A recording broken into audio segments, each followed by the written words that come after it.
મારું નામ છે પટેલ મિત્ર રાજેશભાઈ અને મારો રોલ નંબર છે 44। તો આજે આપણે ધોરણ 12નો એકાઉન્ટ વિષયમાં એક ખૂબ જ સરસ મજાની ચેપ્ટરની શરૂઆત કરવા જઈ રહ્યા છીએ। તો આ ચેપ્ટરની શરૂઆત હું એક સુંદર મજાની વાર્તાથી કરું છું। તો એક ગામ હોય છે, તેમાં એક છોકરો હોય છે, તેને નાનપણથી જ એક ખૂબ જ મોટો બિઝનેસમેન બનવું હોય છે અને તે નાનપણથી જ મહેનત કરે છે, સારું ભણે છે અને જ્યારે તે મોટો થાય છે ત્યારે તેની પાસે એક સુંદર મજાનો અને એક સારો એવો બિઝનેસ આઈડિયા હોય છે, પરંતુ તેને તકલીફ એ આવે છે કે તેની પાસે બિઝનેસ શરૂ કરવા માટે પૂરતા પ્રમાણમાં નાણાં હોતા નથી। હવે તે વિચારે છે કે મારી પાસે પૈસા છે નહીં, તો હું મારો બિઝનેસ કેવી રીતે શરૂ કરું, અને તે મૂંઝવાય છે। અને તે જ સમયમાં તેનો એક બાળપણનો મિત્ર આવે છે। આ બધી વાત તે તેના મિત્રને કહે છે અને તેનો મિત્ર તેને સલાહ આપતા કહે છે કે તે લોકો પાસેથી તેનો બિઝનેસ શરૂ કરવા માટે પૈસા લે। ત્યારે તે બોલે છે કે મને લોકો કેવી રીતે પૈસા આપશે અને કેમ આપશે?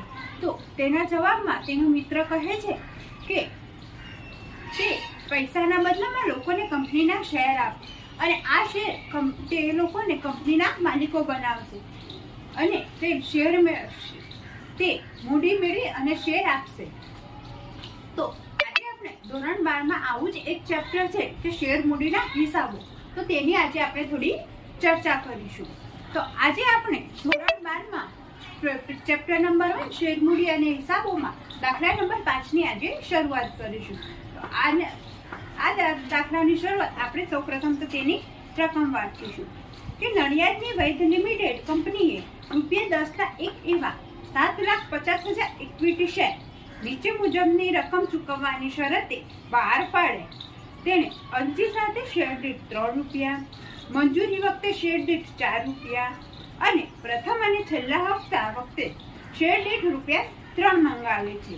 કંપની 7,50,000 શેર માટે અરજી મળી અને જે બધી જ અરજીઓ મંજૂર કરવામાં આવી। મંજૂરી તથા હપ્તા વખતેની લેણી થતી રકમ યોગ્ય સમયે મંગાવવામાં આવી હતી, જે સમયસર પૂરેપૂરી મળી હતી। હવે કંપનીના ચોપડે ઉપરયુક્ત વ્યવહારોની આમનોંધ પસાર કરો। હવે વૈધ લિમિટેડ એક કંપની છે, તેને શરૂઆત કરવી છે, તો તે શરૂઆત વખતે 7,50,000 ઇક્વિટી શેર બહાર પાડે છે અને શેર દીઠ કિંમત 10 રાખે છે અને આ ₹10 તે અરજી વખતે ₹3 મંગાવે છે, મંજૂરી વખતે ₹4 મંગાવે છે અને પ્રથમ અને છેલ્લા હપ્તા વખતે તે ₹3 મંગાવે છે। આમ કરી અને વૈધ લિમિટેડ ₹10 મંગાવે છે। તો હવે આ ચેપ્ટરની શરૂઆત આજે આપણે આમનોંધથી કરીશું। તો સૌપ્રથમ જે કંપનીની આપણે આમનોંધ લખવાની છે તો તેનું નામ આવશે। આજે આપણે આવશે કે વૈધ લિમિટેડના ચોપડે આમનોંધ। અહીંયા લખીશું આપણે વૈધ લિમિટેડના ચોપડે આમનોંધ। તો હવે આપણે આમનોંધનું પોસ્ટર બનાવીશું।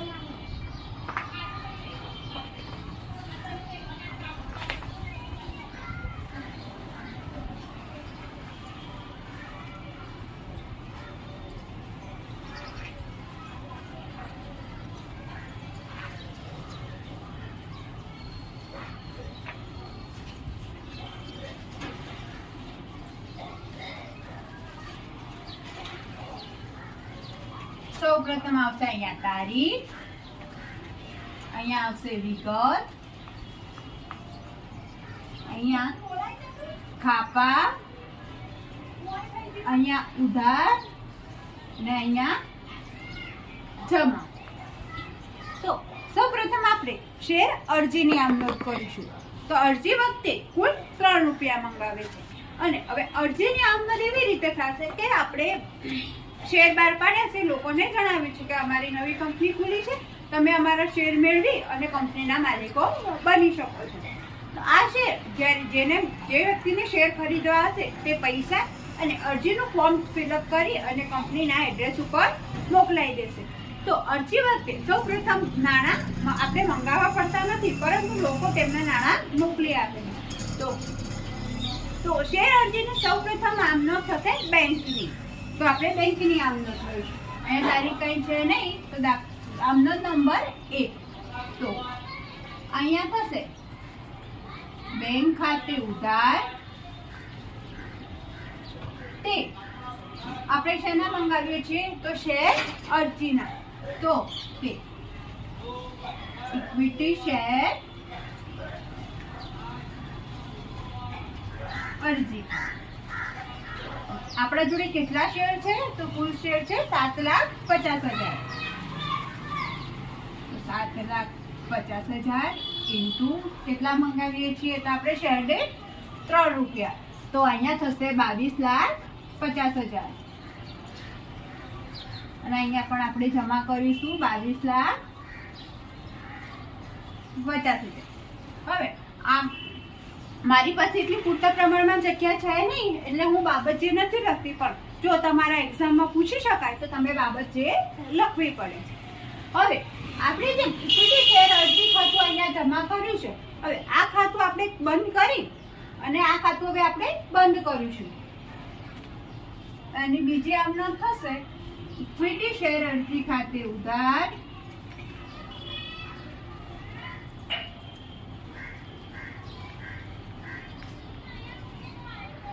તે ઇક્વિટી શેર મૂડી ખાતે. આના પણ કુલ થશે 7,50,000 શેર ગુણ્યા 3 રૂપિયા. તો આનું બી 7,50,000 ગુણ્યા 3 ઇઝ ઇક્વલ ટુ 22,50,000. અહીંયા જમા પણ આપણે કરીશું 22,50,000. આપણે અરજીનું પૂરું થઈ ગયું. અરજી વખતે આપણે જે પૈસા મંગાવ્યા હતા 3 રૂપિયા શેર દીઠ, એ આપણને મળી ગયા છે અને આપણે આમની આમનોંધ પણ કરી નાખીશું. હવે ઇક્વિટી શેર મંજૂરી વખતે આપણે 4 રૂપિયા મંગાવીએ છીએ. હવે શેર અરજીના તો નાણાં આપણને જાતે મળી ગયા હતા, પરંતુ હવે શેર મંજૂરી વખતે આપણે લોકોને કહીશું કે હવે અમને પૈસાની જરૂર છે, અમને પૈસા આપો. તો આપણે ઇક્વિટી શેર મંજૂરી વખતે કુલ રૂપિયા 4 મંગાવીએ છીએ. તો હવે એની આમનોંધ થોડી અલગ થશે. જે આપણે શેર અરજી ખાતાની આમનોંધ બીજા નંબરમાં કરી કે હવે શેર મંજૂરીની આમનોંધ પહેલા નંબરમાં થશે અને બેંકની આમનોંધ બીજા નંબરમાં થશે. તો શેર મંજૂરીની આમનોંધ પહેલી થશે કે ઇક્વિટી શેર મંજૂરી ખાતે ઉધાર તે ઇક્વિટી શેર મૂડી ખાતે. હવે કેટલા શેર છે? તો 7,50,000. 7,50,000 ઇન્ટુ આપણે મંજૂરી વખતે મંગાવીએ છીએ 4 રૂપિયા. આનો ગુણાકાર કરશો તો તમને રકમ મળશે 30 લાખ. અહીંયા પણ આવશે 30 લાખ. હવે ચોથી આમનોંધ થશે કે આપણે જે મંજૂરી વખતે આપણે કીધું હતું કે અમને 4 રૂપિયાની જરૂર છે, તમે અમને 4 રૂપિયા આપો. તો હવે એ પૈસા આપણને મળી જાય છે. તો એની આમનોંધ થશે આપણને પૈસા મળે છે તો બેંક ખાતે ઉધાર, ને શેના મળે છે તો ઇક્વિટી શેર મંજૂરીના, તો ઇક્વિટી શેર મંજૂરી ખાતું જમા થશે. બેંક ખાતે ઉધાર તે ઇક્વિટી શેર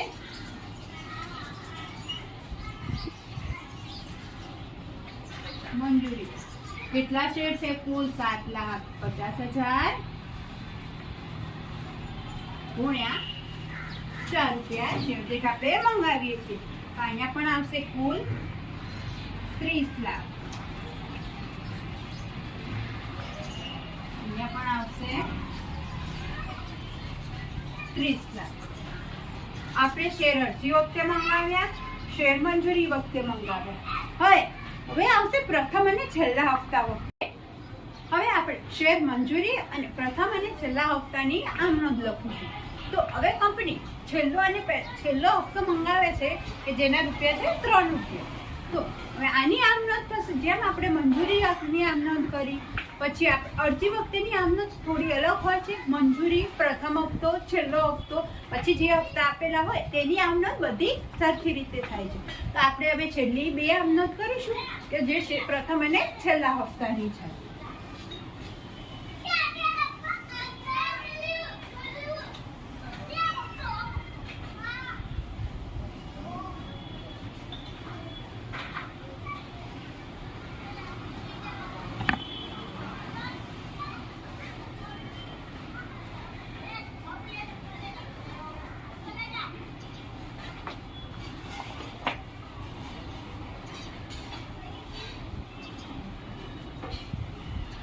તો આપણે પ્રથમ અને છેલ્લા હપ્તાના નાણાં મંગાવીશું.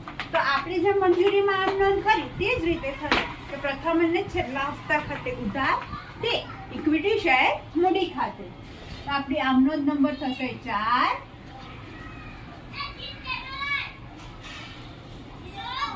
પ્રથમ અને છેલ્લા ખાતે ઉધાર તે ઇક્વિટી શેર મૂડી. કેટલા શેર છે કુલ આપણી જોડે? 7,50,000 ગુણ્યા આપણે અરજી અને મંજૂરી વખતે કેટલા મંગાવીએ છીએ રૂપિયા શેર દીઠ 3 રૂપિયા. અહીંયા 7,50,000 ગુણ્યા 3 કરીશું તો આનો પણ આવશે, આન્સર આવશે 22,50,000. અને અહીંયા પણ આપણે કરીશું 22,50,000. હવે આપણને લોકોને કીધું કે હવે અમને પ્રથમ અને છેલ્લા હપ્તાના 3 રૂપિયા શેર દીઠ આપી દો. હવે તે લોકોએ આપણને પૈસા આપ્યા છે તો જેમ આવે છે તો આપણે બેંક ખાતું ઉધાર કરીએ છીએ તે જ રીતે હવે લાસ્ટમાં પણ આપણે બેંક ખાતું ઉધાર કરીશું. તો અહીંયા અહીંયા 5મી આમ નોંધ અને અહીંયા થશે છેલ્લી આમ નોંધ કે બેંક ખાતે ઉધાર તે ઇક્વિટી શેરના પ્રથમ અને છેલ્લા હપ્તા ખાતે કેટલા અમાઉન્ટ થશે? 7,50,000 ગુણ્યા શેર દીઠ 3 રૂપિયા. તો અહીંયા પણ આવશે 22,50,000. અહીંયા પણ આવશે 22,50,000. તો આપણે બધા જ નાણાં મંગાવી દીધા છે.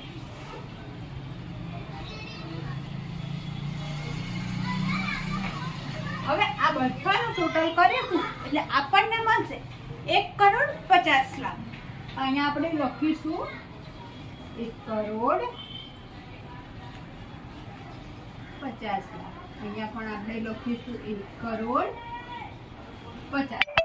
તો આ રીતે સૌ પ્રથમ તો કંપની અરજી વખતે શેર દીઠ કેટલા છે? શેર દીઠ 10 રૂપિયાનો શેર છે. અહીંયા 3 રૂપિયા પ્રથમ અરજી વખતે મંગાવ્યા. મંજૂરી વખતે કુલ આપણે 4 રૂપિયા મંગાવ્યા.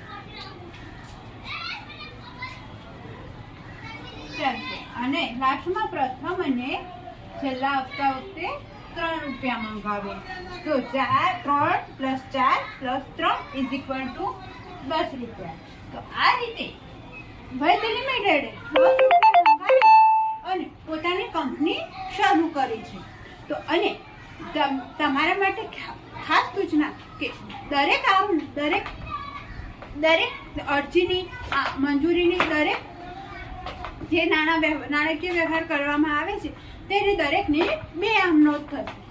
અને અરજી વખતે સૌપ્રથમ આપણે નાણાં મંગાવતા નથી, પરંતુ સામે નાણાં આવે છે એટલે સૌપ્રથમ બેંક ખાતું ઉધાર કરવામાં આવશે.